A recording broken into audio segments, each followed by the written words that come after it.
Hello, ladies and gentlemen. Welcome to another episode of Late Night Paranormal. Tonight, we will be taking a look at one of my personal favorite mythical monsters, the Native American Skinwalker. A Skinwalker is a diabolical witch doctor that has the ability to shapeshift into any animal that he desires. Legends of shapeshifting is a common theme that is present in almost all cultures on Earth. But something about the legend of the Skinwalker has captured the imagination of modern people. Any of you who have spent a decent amount of time on the internet are most likely aware of the large increase in interest towards the Skinwalker in recent years.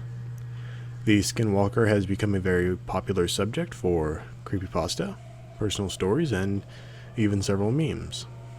The Navajo Native Americans have some of the most interesting stories surrounding the Skinwalker.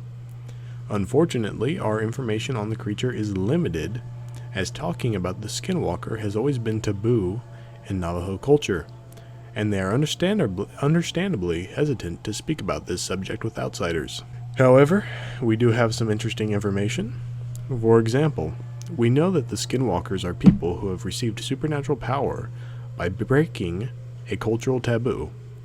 Upon initiation of practicing evil rituals and breaking a taboo such as cannibalism, incest, betrayal, necrophilia, or murder of a family member. Upon completing one or more of these acts, it is said to destroy the humanity and allow them to become fully initiated in the way of witchery. The Skinwalker is said to gain the power to become a Nadalushi, I hope I pronounced that right, which literally translates to he who runs on all fours. This is done via a corrupted dance ceremony that is blasphemously used to curse instead of heal. Although both men and women can become skinwalkers, it is much more common for men to follow this dark path, as it is generally believed that only childless women can become witches. Now, it is important to note that in Navajo culture, there are many different kinds of witch. So just remember that not every Navajo witch is a skinwalker, but every skinwalker is indeed a witch. Skinwalkers are so evil that even other witches are terrified of skinwalkers. The skinwalker is most commonly depicted as assuming the form of a coyote, wolf, owl, or crow. But the skinwalker, of course, has the ability to transform into whatever form is most conducive to the situation that they find themselves in. For example, a skinwalker may use a bird form for expedient travel, if they're being pursued, so that they may escape or otherwise. It is also believed that the very powerful skinwalkers have the ability to steal the face of another person. The Navajo also believe that if you ever lock eyes with a skinwalker, they can absorb themselves into your body. Skinwalkers have pure white hides when they are in animal form, making it quite easy to distinguish a disguised skinwalker apart from a regular creature. Skinwalkers, like many other malevolent legends, gain power from a victim's fear. It is said that to say Skinwalker out loud will attract them to you, as if you've been marked. Basically, to say their name out loud is to invite them to yourself. Skinwalkers are usually very hairy in their human form. Since skinwalkers are shunned and despised, numerous attempts have been made to hunt and kill a skinwalker. They are not usually successful, however. Sometimes a skinwalker will be tracked down, only to lead to the house of the tracker, or someone known by him. As in European werewolf lore, a human form will keep any injuries sustained during animal form, which is sometimes a good way to find a skinwalker hiding in your village. It is said that if a Navajo was to know the person behind the skinwalker, they had to pronounce their full name, and about 3 days later, that person would either get sick or die for the wrong that they have committed. It is also believed that the only way to kill a skinwalker in animal form is to shoot it in the neck with arrowheads dipped in white ash. Skinwalkers also possess the ability to make any human or animal noise that they choose, regardless of their current form. A skinwalker may use the voice of a relative or the cry of an infant to lure victims out of the safety of their homes. Since it is said that a skinwalker cannot enter an inhabited home without invitation, similar to vampires. As fearsome witch doctors, skinwalkers often use spells and rituals to instill fear and control in their victims.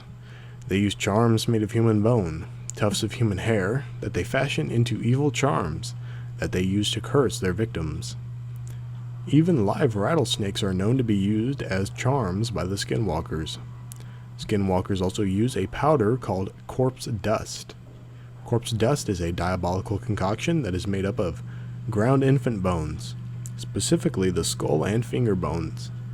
This dust acts as a very potent poison, and if someone ingests it, either through respiration or through eating, they quickly suffocate and die.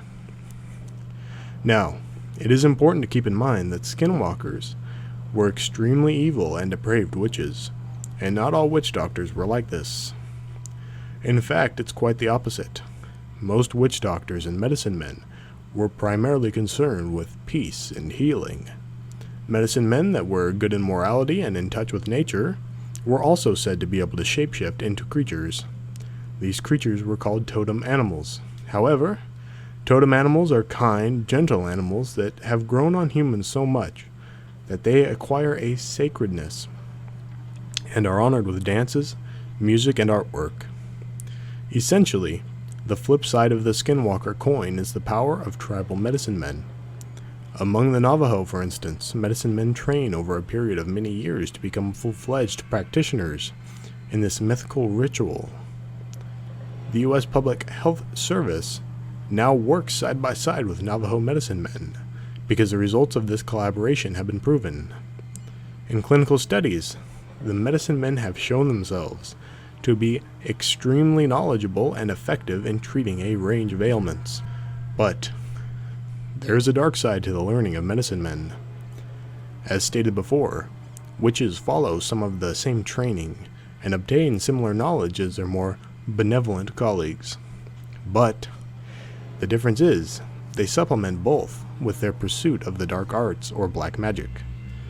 According to Navajo law, a known witch has forfeited its status as a human and can be killed at will. So the question remains, do skinwalkers exist? Well, it's tough to say. Many Navajo natives take the subject very seriously and have refused to speak on the matter with outsiders. Author Tony Hillerman, who has lived for many years among the Navajo, used the skinwalker legend as the backdrop for one of his immensely popular detective novels. Hillerman has been harshly criticized by some Navajo for bringing unwanted attention to the subject of skinwalker. Many Navajo consider witchcraft to be a very real presence in the Navajo world. Few Navajo want to cross paths with a skinwalker, and the cautious Navajo will not speak openly about skinwalkers, especially with strangers, because to do so might invite the attention of an evil witch. After all, a stranger who asks questions about skinwalkers just might be one himself, looking for his next victim.